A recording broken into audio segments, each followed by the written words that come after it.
tarde. A gente começa a falar agora sobre um assunto que nós falamos hoje aqui, para a gente poder...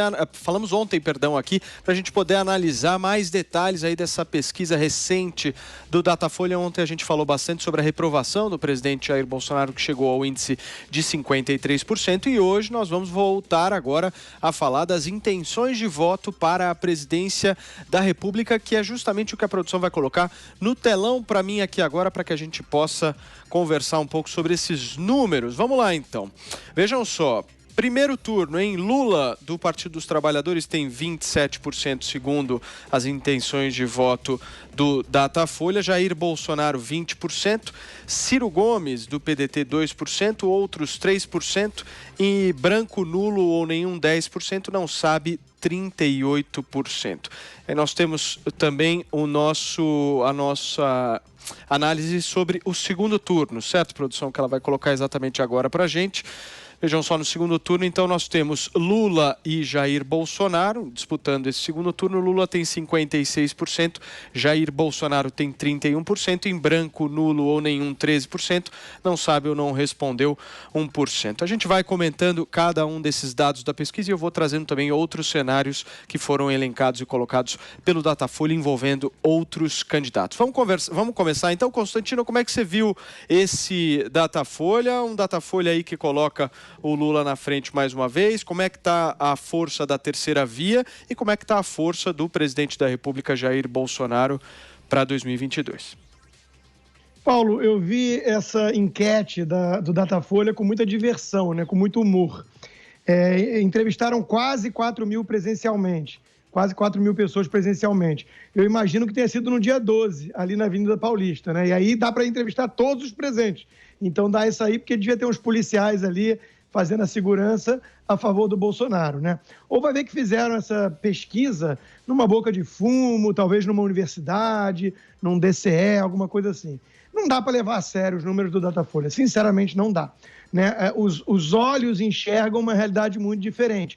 O Lula, né, o grande favorito, o ladrão mais famoso do Brasil, que não pode sair nas ruas, que não consegue arrastar nenhuma minúscula multidão no Nordeste, que era o cabo eleitoral dele ali, né, o reduto.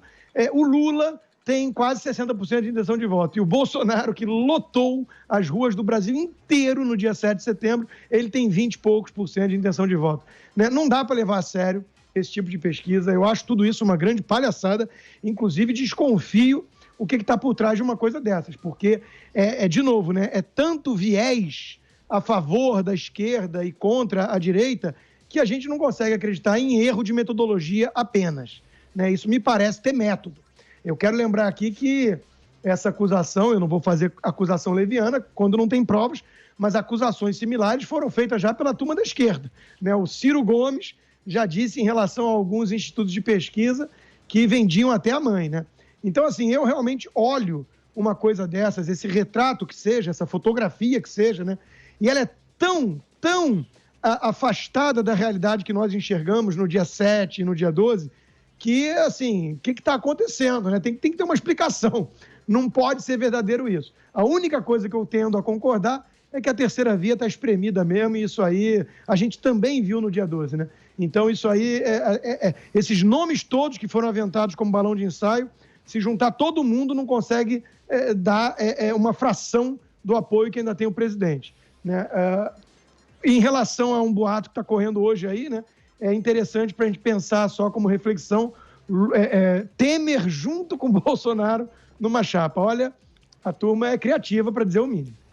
Piperno, eu fiz questão de dar uma olhadinha aqui num Datafolha de setembro de 2017, ou seja, exatamente o período que nós estamos hoje, né? Um ano antes, pouco mais de um ano antes aí da eleição. Segundo turno, o que esse Datafolha de setembro de 2017 dizia?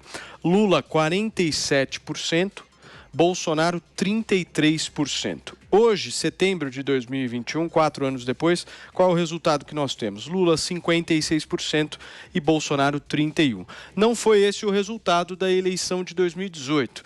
O que dá para confiar? Como é que dá para confiar nessa pesquisa? A pesquisa reflete momento? Explica para a gente. Até porque, Paulo, o Lula não foi candidato em 2018. Não vamos esquecer que o Brasil, desde o início da redemocratização, fez 8 eleições diretas, o PT foi primeiro ou segundo em todas elas, né? E é claro que hoje, certamente, há regiões onde o Lula não deve ser o candidato majoritário, por exemplo, nas regiões dominadas pelas milícias. Lá, certamente, a preferência, lá no Rio de Janeiro, é por outro candidato. Mas eu queria dizer para você o seguinte, é óbvio que pesquisa eleitoral, 12 meses e meio antes da eleição, ela serve para 3 coisas. Ela é uma fotografia do momento, que acaba amarelando muito rápido, envelhecendo muito rápido, mas ela também pode apontar tendências e sugestões aí de correções de rota. Por exemplo, se você pegar uma pesquisa, enfim, Datafolha, BOP, na época, Gallup, dessa época, que em setembro de 88, certamente o candidato Fernando Collor de Mello não seria o primeiro colocado. E ele foi eleito em 1989. O candidato Lula liderava com extrema folga os levantamentos feitos em 1993. Só que aí depois veio o Plano Real e o presidente Fernando Henrique Cardoso venceu com muita facilidade no primeiro turno. Mesmo essa que você citou, de 2017, na época, o candidato, o então pré-candidato Bolsonaro estava muito distante do Lula, e aí aconteceram muitas coisas e ele acabou vencendo, e, aliás, resultado incontestável. E naquela eleição, o candidato Ciro Gomes ficou em terceiro lugar, com um pouco mais de 12% no primeiro turno. E é em relação ao Ciro Gomes que eu vejo, talvez, a possibilidade de movimento mais surpreendente nesses próximos meses. Por quê? Porque parece que o candidato Ciro Gomes vai finalmente chegando à idade da razão e percebeu que à esquerda ele não consegue crescer mais. E nos últimos tempos, Ciro Gomes tem feito, mais do que flertes, tem feito acenos muito diretos a eleitores e também nomes importantes, da centro-direita e também da direita. Não é à toa que hoje, ontem, enfim, ele chegou a dizer que gostaria de ter o apresentador da Atena como vice em sua chapa. É um claro aceno à direita. Então, nos próximos meses, a gente vai ver isso de forma cada vez mais frequente. Ciro Gomes acenando, não mais à esquerda, porque ele sabe que para lá ele não cresce mais, mas principalmente ao centro e à direita. Muito bem, gente, só fazer uma correção aqui. Nós dissemos que o Ciro Gomes tinha 2% de intenção de votos, ele tem 3%, perdão, ele tem 9% nesse cenário que nós demonstramos aqui, fazendo aqui uma pequena correção. Em seguida vem João Dória com 4%, Mandetta com 2%. Paulo, temos... nesse cenário que você citou, muito possivelmente você citou os resultados da pesquisa espontânea. Não, essa é a resposta estimulada, Piperno. Essa é a resposta estimulada aqui que nós estamos falando aqui, olha, eu estou com os dados aqui na minha frente. Porque na estimulada o Ciro tem de 9 a 12, o Lula 42 a 46, isso, e o Bolsonaro 25 a 26. E Lula 44, exatamente, Bolsonaro 26%, branco, nulo ou nenhum 11%, aí nós temos Ciro Gomes com 9%, João Dória com 4% e Luiz Henrique Mandetta com 3%. Daqui a pouquinho eu trago mais cenários. Mas perguntando justamente uma coisa interessante dessa pesquisa que me chama bastante atenção para a nossa Bruna Torlai, é que se nós formos um pouquinho mais a fundo nessa pesquisa e analisarmos os grupos, o presidente da República cai a sua aprovação no grupo dos evangélicos, que é uma base de apoio forte que ele tem. Isso se deve à inflação? Olha, Paulo, eu tenho minhas dúvidas também sobre a pesquisa pela seguinte razão. A gente tinha no Brasil um estado de adormecimento total. As pessoas simplesmente não tinham interesse pela política que existe hoje. As pessoas raramente faziam manifestações. A gente teve um ou outro movimento. Agora, depois de 2013, né, de 2013 para cá, o grau de envolvimento do povo brasileiro com a política mudou muito. E, nesse sentido, as pesquisas não têm sido um termômetro parâmetro mais confiável do que a manifestação direta do eleitorado, ou seja, daquelas pessoas que se envolvem com política. Uma pessoa que se envolve com política, que frequenta manifestação, que assiste programas jornalísticos que debatem política, é uma grande influenciadora no seu meio familiar, no seu meio de amigos. Essas pessoas, elas não só declaram seu voto, demonstram seu voto, como elas arrastam famílias e amigos pelo seu voto, tá? Então, nesse sentido, eu considero extremamente obsoleto e ultrapassado esse método de fazer pesquisa a partir do momento em que o povo brasileiro está dizendo para quem quiser ouvir quem é ele, como ele pensa e quem ele apoia, independente das circunstâncias. Há um tipo de eleitor que vota, sim, pelas circunstâncias. Contudo, vamos lembrar que justamente esse eleitor é aquele que decide de última hora e é aquele que, por mais que ele pode passar, assim, 2 anos falando mal daquele que o seu familiar mais próximo apoia, mas na hora do vamos ver, justamente porque ele é muito pouco interessado em política, ele acaba ouvindo aquele que é mais próximo, tá? E nesse sentido, todas as pessoas, todos os cidadãos brasileiros que hoje saem às ruas, se manifestam e demonstram apoio, arrastam votos consigo. Nesse sentido, as pesquisas são um instrumento muito obsoleto se elas continuam justamente interrogando essa massa de pessoas que deixa para decidir na última hora. Então, eu acho muito difícil a gente fazer qualquer tipo de comentário com base nessa metodologia diante de um quadro tão mais fiável que é a manifestação direta das pessoas por meio de protestos, manifestações, redes sociais, iniciativas próprias de falar nas redes, abrir o seu pequeno canal, tá? A gente tem isso, eu não vejo por que os institutos de pesquisa estão aí querendo levar um debate que já não lhes pertence.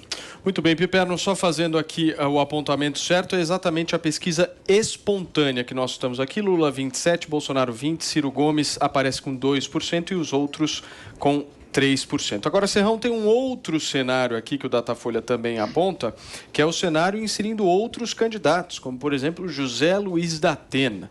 Nesse cenário, a gente tem Lula com 42%, Jair Bolsonaro com 24%, Ciro Gomes 10%, João Dória 5%, da Atena 4%, e também tem a inclusão de Simone Tebet, Aldo Rebelo, Rodrigo Pacheco e o senador Alessandro Vieira. Como é que você vê esse cenário? Olha, eu insisto na tese que eu sempre defendi quando analisei pesquisa eleitoral, e isso aí já vão décadas que eu trabalho analisando isso em jornalismo. Essas pesquisas, que na verdade são enquetes, em sua maioria, elas têm o papel de induzir o comportamento do eleitorado. Elas são muito mais propaganda do que o retrato fiel da realidade. No primeiro mundo, em tese, toda pesquisa eleitoral, ela tem o papel de servir de termômetro da realidade momentânea. Só que as enquetes que são feitas no Brasil, habitualmente, isso é uma coisa que é recorrente. Sempre 1 ano e meio, 2 anos antes da eleição, surgem as tais pesquisas, entre aspas, que elas fazem uma fotografia soviética do momento retratado. Fotografia soviética é absolutamente falsa, ou seja, ela faz propaganda induzindo o eleitorado. Dizer que Lula da Silva pode ser um candidato favorito, escolha um outro nome, Jesus Cristo, Deus, Fernandinho Beiramar. Agora, Lula é o político que desmoralizou a honradez. Ele não tem a menor condição eleitoral para nada. Insisto aqui, eu e Zé Maria Trindade temos batido nessa tese aqui na Jovem Pan. Nós não acreditamos que o Lula será candidato. Não será, hein? Tenho dito isso. Não tem condição moral de ser. Não deve ser. Ele foi perdoado no tapetão supremo, mas nenhuma das provas de que ele foi um corrupto foi efetivamente contestada. E ele foi sentenciado por 3 instâncias, inclusive revisoras, da Justiça, do Judiciário, que o Poder Supremo aplicou um golpe nessas 3 instâncias. Então, não dá para acreditar nesse tipo de pesquisa que, eu insisto, são enquetes. E tem um outro detalhe que não pode ser esquecido. A última eleição teve uma abstenção de 30% do eleitorado. Isso é estranho. Por quê? O país que tem voto obrigatório ter 30% de abstenção, ou ou o pessoal está de saco cheio, ou essa base do cadastro eleitoral está errada e isso é perigoso. Pode ter até morto nessa parada aí que pode ser potencial eleitor. Ô Serrão, mas quando você diz que o Lula não vai ser candidato, você diz que ele vai fazer o quê? Ele vai levantar, acordar e dizer eu não tenho a moral suficiente para ser candidato? A minha suspeita diz, minha intuição diz que ele vai mais na frente ou ser impedido legalmente ou alegar que a saúde dele não permite que ele seja candidato. Ele não tem condição de ganhar nenhuma eleição. Então seria pela questão de saúde, Principalmente. Mas a questão moral pesa também. Mas ele vai ter essa consciência? Essa é justamente essa pergunta que eu faço aqui para vocês. Se ele não tiver, o eleitorado tem que ter de pressionar. É isso que eu quero saber. Fala, Constant. Não, o ponto é outro, me parece. Até que o Zé Maria já fez também. Se ele já tuitou várias vezes que ele só entra para vencer. Isso é recado óbvio para a turma dos bastidores. Ele não pode ter a humilhação de ser candidato e perder. Então é nesse sentido. Se ele perceber que nem com Datafolha roubando. Mas aí ele colocaria quem? Consta o Haddad? Entra quem? O Haddad? Algum poste qualquer, que o PT nunca conseguiu produzir nenhuma liderança. Agora, Ciro Gomes flertar com a direita, ele tem todo direito. O problema é que a direita não está nem aí para esse flerte, né? Não convence, nem dirigindo caminhão sem habilitação específica, né? Nem assim ele consegue convencer ninguém da direita que ele pode ser levado a sério. E sobre pesquisa espontânea ou aquela estimulada, eu fico me questionando como é que é estimulada. Imagino assim alguém do Datafolha perguntando: você pretende votar no genocida ou naquele grande líder que foi preso injustiçadamente? Bruna. Na verdade, é muito interessante isso que o Constantino trouxe, porque o Ciro Gomes é um cara que está sempre atrasado, né? Eu já falei isso aqui. Ele primeiro foi tentar ser pano de chão do PSDB, não colou. Aí ele foi tentar ser pano de chão da esquerda mesmo, do PT, foi preterido. E agora, de maneira atrasada, está aí querendo cortejar o eleitorado conservador, que infelizmente já tem um líder para chamar de seu e parece que não é o Ciro Gomes, não. Piperno, você acredita que o Lula não sai candidato? Só se ele morrer. Isso pode acontecer com qualquer um de nós daqui para outubro do ano que vem, né? Ele provavelmente vai ser candidato, sim, e não há quem o faça mudar de ideia. Aliás, ele já queria ser candidato preso. E, por sinal, o Lula preso, ele conseguiu colocar um candidato no segundo turno. Esse candidato, no segundo turno, teve 45% dos votos. Imagina o Lula com toda a sua popularidade, aliás, o ex-presidente mais popular da história do país, alguém que deixou o governo com 86% de aprovação, imagina se ele vai abrir mão disso. Agora, quanto ao fato dele não ter feito nenhum poste, vejam bem, o Lula conseguiu a proeza de eleger a Dilma por 2 vezes. Não que ele esteja, transbordando de orgulho em relação a isso. Mas o fato é que isso demonstrou a inequívoca força eleitoral dele. Já o atual presidente não consegue as 493 mil assinaturas para constituir um partido para chamar de seu. Serrão. Eu só concordo com o Piperno num ponto. Não se deve subestimar Ciro Gomes, até porque ele é o candidato apoiável pela China. A China promete investir bastante dinheiro nessa campanha, inclusive tem acordos com o PDT, partido de Ciro Gomes. Então, o chinês tem poder econômico para jogar pesado na nossa campanha do ano que vem. Ciro Gomes é o cara deles. Bruna, para a gente fechar, por favor. Se for para apostar em alguém, eu acredito que o João Dória, ele engole o Ciro Gomes nessa brincadeira e vai tentar, de todas as maneiras e com toda aquela energia de louco para ganhar, que lhe é característico, ele vai tentar, a primeira pessoa que ele vai atropelar será justamente o Ciro Gomes. Seria o candidato da terceira via, não tenho dúvida.